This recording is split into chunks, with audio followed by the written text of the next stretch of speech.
মনে রাখবেন, আমি চলি যখন, আমি হাঁটিও খুব, আমার মাথাও হাঁটে। অন্য কেউ ভাববার আগে আমরা এটা ভেবে নিই। চলে আসুন, কোনো দরকার নেই মুম্বাইতে থাকা আপনাদের। যারা ভালোবাসে না, যারা অত্যাচার করে, কেন থাকবেন? আপনার এখানে শোনার কাজ করুন, অনেক সুযোগ আছে। গুজরাটে থাকার কি দরকার? চলে আসুন বাংলায়, ওরা যখন চায় না। ইউপিতে থাকার কি দরকার? চলে আসুন, ওরা যখন চায় না। রাজস্থানে থাকার কি দরকার? চলে আসুন যখন ওরা চায় না। রোজই তো সকাল থেকে রাত। আর হরিয়ানা আর আসাম, এই দুটোকে তো মানে কিছু বলার নেই, অপদার্থ, অপদার্থ ওখানকার নেতারা।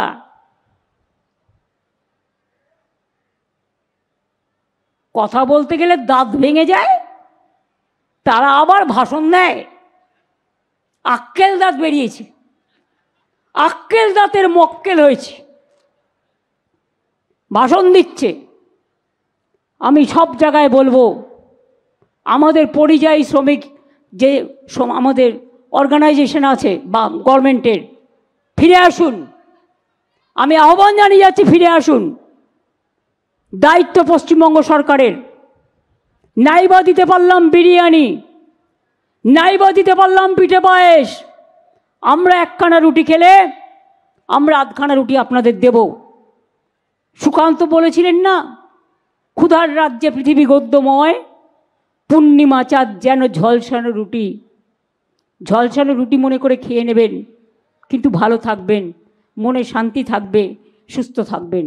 আমি এইটুকু বলে আজকের এই প্রোগ্রামে পায়ে পায়ে হেঁটে, রাস্তায় দাঁড়িয়ে, উলুধ্বনি দিয়ে, শঙ্খধ্বনি দিয়ে, ঢোল বাজিয়ে, ধামসা দিয়ে, মাদল দিয়ে, বাংলার মনীষীদের ছবি হাতে নিয়ে যেভাবে আপনারা সবাই হেঁটেছেন পায়ে পায়ে, সারা জীবন বাংলার মানুষ, সারা পৃথিবীর মানুষ মনে রাখবে।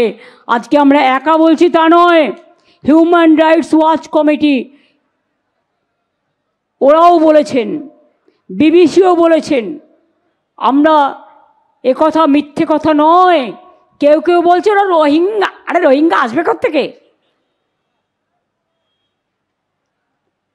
বলে দিচ্ছি সব বাংলাদেশি।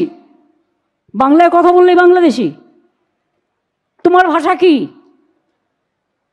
তো তুমি যে ভাষায় কথাটা কইতাছো, তোমার ভাষা কি? বাংলাদেশের ভাষা তো আমিও বলতে পারি, তাতে কি যায় আসে? যেখানে যাই সেখানে আমি সেই ভাষায় কথা বলি, তাতে অসুবিধার কি আছে? তাকে সম্মান দেওয়া যায়। আমরা সব ভাষাকে সম্মান করি, ভালোবাসি, কিন্তু আমাদের ভাষাকে নিয়ে তুচ্ছ তাচ্ছিল্য করে, এনআরসির নাম করে ভোটার লিস্ট থেকে বাদ দিয়ে অস্তিত্ব বিপন্ন করে তার ঠিকানা কেড়ে নেবার চক্রান্ত রুখছি, রুখবো। সবাইকে রাস্তায় নামতে হবে এর জন্য।